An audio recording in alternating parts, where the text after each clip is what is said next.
সূর্য ও দীপাকে কোনোভাবেই এক হতেই দেবে না মিশকা। আর এই কারণেই নতুন নতুন ষড়যন্ত্র করছে। বারবার নিজের ছদ্মবেশটা পাল্টে ফেলছে মিশকা, যাতে মিশকা কোনোভাবেই ধরা না পড়ে যায়। এদিকে দীপাও তো হাল ছাড়তে রাজি নয়। দীপাও সমানে নজর রেখে যাচ্ছে যে কোথাও না কোথাও তো মিশকার দেখা পাবোই। মিশকা এই আশেপাশেই আছে। অন্যদিকে তবলাকে যখনই দীপা বলে যে মিশকা মন্দিরে এসেছিল, তখনই তবলাও ভীষণ রেগে যায় যে মিশকা এভাবে হাতের বাইরে চলে গেল।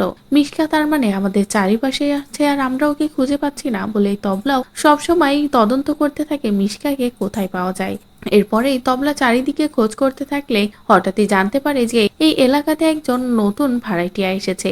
যে কথা শোনা মাত্রই তবলার মনে সন্দেহ হয়। তবলা তারপরে এই সবটা ডিটেলসে জানতে চাইলে তখনই তবলাকে সেই বাড়ির ঠিকানা দেয়া হলে তবলাও সেই বাড়ির উপরে নজর রাখে। এদিকে মিশকাও সূর্যের ভালোবাসা না পেয়ে ক্লান্ত হয়ে যখনই বাড়িতে ফেরে এবং নিজের ছদ্মবেশটা আবারও পাল্টানোর চিন্তা ভাবনা করে, ঠিক সেই মুহূর্তে তবলা সেখানে যে মিশকার দেখা পায়। মিশকাকে দেখে তবলা আর দেরি করে না, তাড়াহুড়ো করে অফিসারদেরকে কল করে এবং বলে মিশকার গোপন আস্তানা আমি খুঁজে পেয়েছি, আপনারা এক্ষুনি এখানে চলে আসুন, তাহলেই মিশকাকে হাতে নাতে ধরতে পারবেন। বলেই অফিসারদের কল করলে অফিসাররাও ছুটে আসে মিশকাকে ধরার জন্য। তো বন্ধুরা, শেষ মুহূর্তে যদি এবার গোপন আস্তানা থেকে অফিসাররা নিজেই মিশকাকে খুঁজে বার করে, তবলার ছদ্মবেশী মিশকাকে এভাবে পুলিশের হাতে ধরিয়ে দেয় সূর্যকে নির্দোষ প্রমাণ করার জন্য।